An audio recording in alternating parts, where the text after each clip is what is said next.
दोस्तों, हमारे चैनल को सब्सक्राइब करने के लिए आप सब्सक्राइब के इस रेड बटन को ऐसे दबाएं और फिर सबसे पहले हमारी वीडियो प्राप्त करने के लिए इस बेल आइकन को ऐसे दबाएं। वेलकम दोस्तों, बालाजी ऑनलाइन क्लासेस में हम आपका एक बार फिर से तहे दिल से स्वागत करते हैं।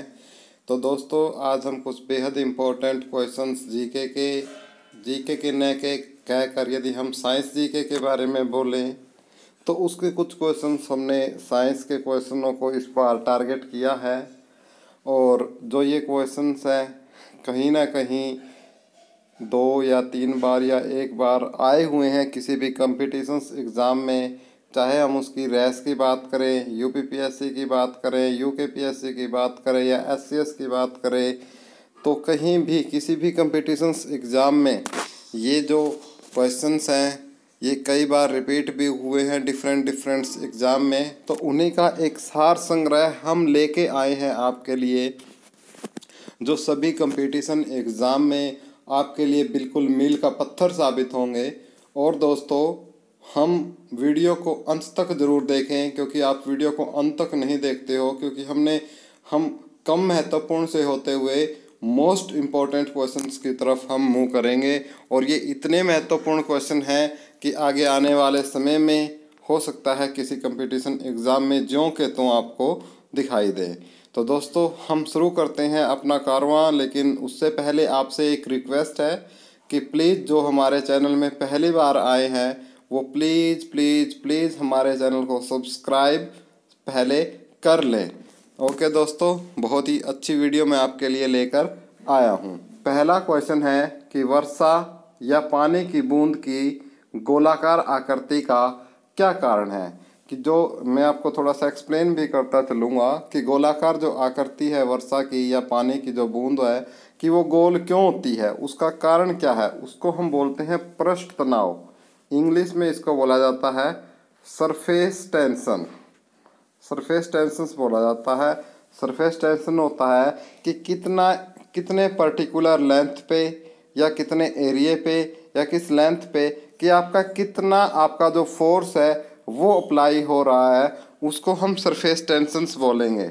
जैसे फॉर एग्जांपल ये एक कोई कप ऑफ वाटर है जिसमें आपका क्या है, सपोज करते हैं कि ये पानी का जो लेवल है यहाँ तक फिल है। तो जो ये सरफेस होती है, जो ऊपर की जो ये सरफेस होती है, तो इस पे क्या होता है, जो ये वाटर के मॉलिक्यूल्स होते हैं यहाँ पे, इन पे जो फोर्स है वो लग रहा होता है।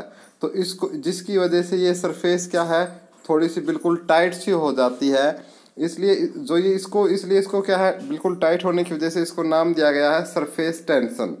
जो टेंशन है फिजिक्स में वो फोर्स को ही बोला जाता है।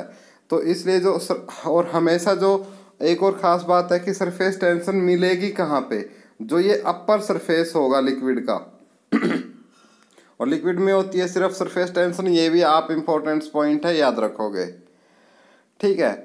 तो ये काफ़ी इम्पोर्टेंट है। और सरफेस टेंशन क्या है कि सरफेस पे ही, परत पे ही लगती है। और इसीलिए क्या है, एक और क्वेश्चन इससे रिलेटेड बनता है सरफेस टेंशन से कि यदि आप इसके ऊपर सिक्का रखते हैं तो कभी कभी सिक्का है कि सरफेस के जो लिक्विड के ऊपरी सतह पर थोड़ी सी देर के लिए रुक जाता है। तो वो भी किसकी वजह से होता है, ऐसा भी सरफेस टेंशन की या पृष्ठ तनाव की वजह से ऐसा होता है, ठीक है। तो इसमें यानी आपके कितने एरिया पे आपके कितना जो फोर्स अप्लाई होता है उसी को हम सरफेस टेंशन बोलते हैं। और जो इसकी एसआई यूनिट होती है वो न्यूटन पर मीटर इसकी एसआई यूनिट होती है। न्यूटन पर मीटर क्या होती है आपकी, इसकी एसआई यूनिट होती है। नेक्स्ट क्वेश्चन है हमारा सेकंड कि नैनो द्रव्यों का सबसे महत्वपूर्ण गुण होता है। नैनो द्रव्यों का यानी नैनो लिक्विड्स है, उनका सबसे महत्वपूर्ण गुण क्या होता है, घर्षण होता है। यानी घर्षण बोलते हैं फ्रिक्शन को। फ्रिक्शन को क्या बोलते हैं, घर्षण बोलते हैं। जैसे आप अपनी दोनों हथेलियों को आपस में रब करोगे तो वो गर्म हो जाती है, किसकी वजह से, फ्रिक्शन की वजह से। कि जब हम एक लेयर को दूसरी लेयर के ऊपर से मूव करने की कोशिश करते हैं और उसमें क्या है, कोई हमारा फोर्स लगता है, यानी फोर्स भी क्या है, एक अपोजिंग फोर्स, उल्टी डायरेक्शन में जो फोर्स लगता है उसको हम घर्षण बोलते हैं। जैसे मैं थोड़ा सा आपको एग्जांपल से समझाने की कोशिश करता हूँ। जैसे सपोज करो ये कोई मेज है और इसका सरफेस हम कैसा भी मान लेते हैं, ठीक है। और यदि इसके ऊपर हमने क्या है, जैसे ये एक बॉक्स रखा है, ये इस प्रकार से बॉक्स, और इस ये एक रस्सी लगाई है, तो इस रस्सी से जब हम इसको इस डायरेक्शन में खींचते हैं तो इसके जो सरफेस है, यदि रब सरफेस होगी तो रब सरफेस की वजह से क्या है, एक फोर्स क्या है इसके अपोजिट डायरेक्शन में इस प्रकार से लगेगा। यानी हम इसको, ये मुंह तो इस तरफ कर रही है, यानी एक फोर्स तो हम उस पर ये लगा रहे हैं जो इसको इस तरफ खींच रहा है। दूसरा जो अपोजिंग फोर्स है जो इस मटेरियल की वजह से लगता है, जो ये कुछ भी हो सकता है, जैसे ये लकड़ी की मेज हो सकती है, या आपका ये मेज लकड़ी का ना होकर हो सकता है इसके ऊपर शीशा लगा हुआ हो, या ये कह सकते हो आप मार्बल बिछा हुआ हो। तो वो नेचर पे डिपेंड करेगा कि आपका फ्रिक्शन किस प्रकार का होगा। ये जितनी प्लेन स्मूथ होगी उतना फ्रिक्शन क्या होगा, कम होगा, और जितनी सरफेस क्या होगी, खुरदरी होगी, तो मूव करने में उसको उतना ही ज़्यादा फोर्स लगेगा, तो फ्रिक्शन भी क्या होगा, उतना ही ज़्यादा होगा। तो फ्रिक्शन दो सतह के बीच में जो लगता है उसको हम फ्रिक्शन बोलते हैं। क्लियर है? तो ये जो सेकंड क्वेश्चन है तो नैनो द्रवों से रिलेटेड है, फ्रिक्शन से रिलेटेड है, आपका फ्रिक्शन के कारण ऐसा होता है। उम्मीद करता हूँ सरफेस टेंशन, फ्रिक्शन और ये दोनों क्वेश्चन आपको समझ में आए होंगे। जो क्वेश्चन समझाने का है उस पर हम थोड़ा टाइम लगा देंगे। नेक्स्ट क्वेश्चन, तेल जल की तल पर फैल जाता है क्योंकि। यदि तेल को हम जल के अंदर डाल जाते हैं तो ऐसा क्यों होता है? तो तेल का तल तनाव पानी से कम होता है, यानी जो तल तनाव ये कह सकते हैं कि जो पृष्ठ तनाव है ये कह सकते हैं कि वो पानी से कम होता है और इसलिए वो उसके ऊपर फैल जाता है। चौथा क्वेश्चन है, साबुन के बुलबुले के अंदर का दाब खालिस्तान वायुमंडलीय दाब से अधिक होता है। यानी जो साबुन के जो बुलबुले के जो अंदर जो दाब होता है, जो बुलबुला होता है उसके अंदर का जो प्रेशर होता है और जो वायुमंडलीय प्रेशर होता है उससे क्या होता है, अधिक होता है, तभी तो बना रहता है। यदि अंदर कम होगा, वायुमंडल का ज़्यादा होगा तो क्या बनेगा ही नहीं, या बहुत जल्दी फूट जाएगा। तो बुलबुले के अंदर, जो साबुन के बुलबुले के अंदर का जो दाब होता है वो वायुमंडलीय दाब से अधिक होता है। पांचवा क्वेश्चन, यदि साबुन के दो भिन्न भिन्न व्यास के बुलबुलों को एक नली द्वारा एक दूसरे के संपर्क में लाया जाए तो क्या घटित होगा? क्वेश्चन को समझने की कोशिश करें। कहता है कि यदि साबुन के दो भिन्न भिन्न व्यास के बुलबुले, भिन्न भिन्न व्यास के, व्यास क्या होता है, त्रिज्या का दुगना, ये एक तो बुलबुला ये है और दूसरा बुलबुला ये है। अब व्यास क्या होता है, जैसे ये सेंटर है इसका, ये सेंटर है, तो सेंटर से कोई एक जो सीधी लाइन खींचोगे इसको क्या बोला जाता है, व्यास। तो ये दो भिन्न भिन्न व्यास है, ठीक है, को एक नली द्वारा एक दूसरे के संपर्क में लाया जाता है। एक नली के द्वारा क्या है, जैसे इसको एक नली है, ये एक नली है, इन नली के द्वारा क्या है एक दूसरे के संपर्क में लाया जाता है। तो क्या होगा, तो क्या होगा, जब इन दोनों को, जो साबुन के दो भिन्न भिन्न व्यास के जो बुलबुले हैं, यदि हम इन दोनों को इस प्रकार से बिल्कुल पास पास लाएंगे, जैसे फॉर एग्जांपल ये हो जाता है कि सब क्या हो जाएगा, जैसे एक ये नली है, जैसे एक ये बड़ा बुलबुला है और एक ये छोटा बुलबुला है। यदि हम इन दोनों को पास पास लाएंगे तो छोटा बुलबुला और छोटा और बड़ा बुलबुला और बड़ा हो जाएगा। तो क्या होगा कि जो छोटा बुलबुला है वो और छोटा हो जाएगा और जो बड़ा बुलबुला है वो और बड़ा हो जाएगा। यदि साबुन के दो भिन्न भिन्न व्यास के बुलबुलों को एक नली के एक दूसरे के संपर्क में लाया जाए तो क्या घटित होगा कि छोटा बुलबुला है जो वो और छोटा हो जाएगा और जो बड़ा बुलबुला है वो और ज़्यादा बड़ा हो जाएगा। नेक्स्ट क्वेश्चन हमारा 6th क्वेश्चन, जब किसी झील की तली से ऊपर उठकर वायु बुलबुला ऊपरी सतह तक आएगा तो उसका आकार क्या होगा? देखो, जब किसी झील की तली से ऊपर उठकर वायु बुलबुला ऊपरी सतह तक आएगा तो उसका आकार बढ़ जाएगा। तो उसका आकार क्या होगा? इंक्रीज हो जाएगा, ठीक है, क्योंकि जो अंदर का जो प्रेशर है और जो एटमॉस्फेरिक प्रेशर है उसमें डिफरेंस होता है। इस वजह से क्या है, ऊपर आने के बाद वो इंक्रीज हो जाएगा, बढ़ जाएगा। 7वां क्वेश्चन, हवाई जहाज से यात्रा करते समय पेन से स्याही निकलने लगती है। ठीक है, जब हम एरोप्लेन में होते हैं तो जो पेन होता है उससे स्याही निकलने लगती है। क्यों निकलने लगती है ऐसा? क्योंकि जो हम ऊपर की तरफ जाते हैं, जो हम ऊपर की तरफ जाते हैं कि जो वायु दाब है वो क्या होना स्टार्ट हो जाता है? डिक्रीज होना स्टार्ट हो जाता है।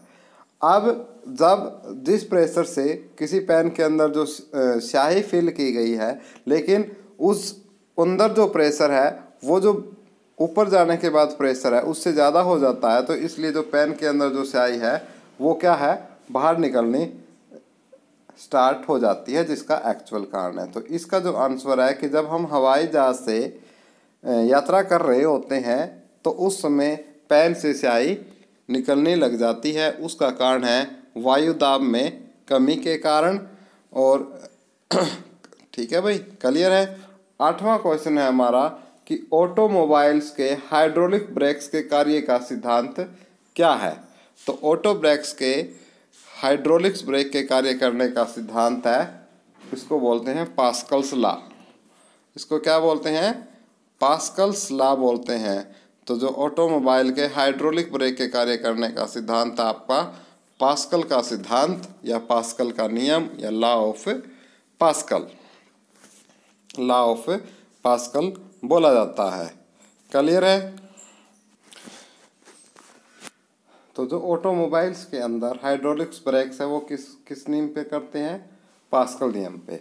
यानी पास्कल नियम हमें क्या बताता है कि जो प्रेशर चेंज है वो किसी भी जो इनकम्प्रेंसिबल लिक्विड्स होता है उसके हर सिस्टम में या हर जगह पे क्या है, जो प्रेशर चेंज है वो आपका क्या रहता है?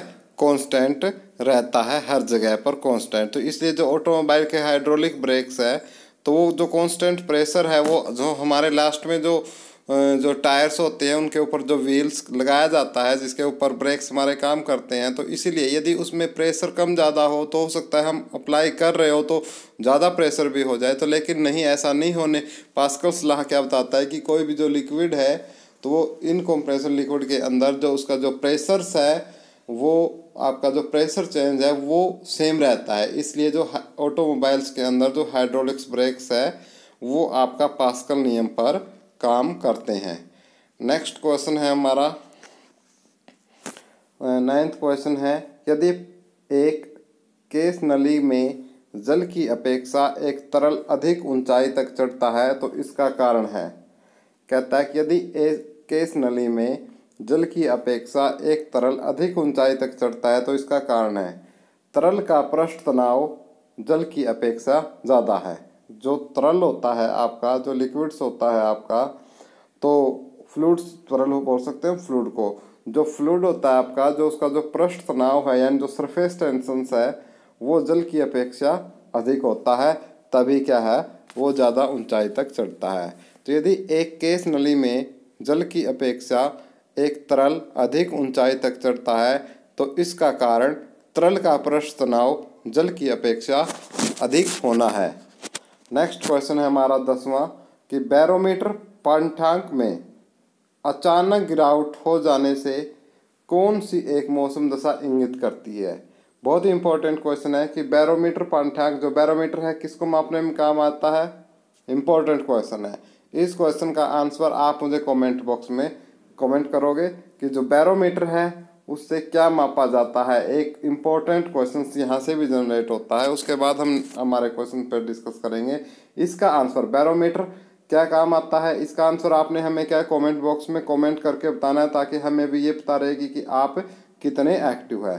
बैरोमीटर पाठ्यांक में अचानक गिरावट हो जाने से कौन सी एक मौसम दशा इंगित होती है?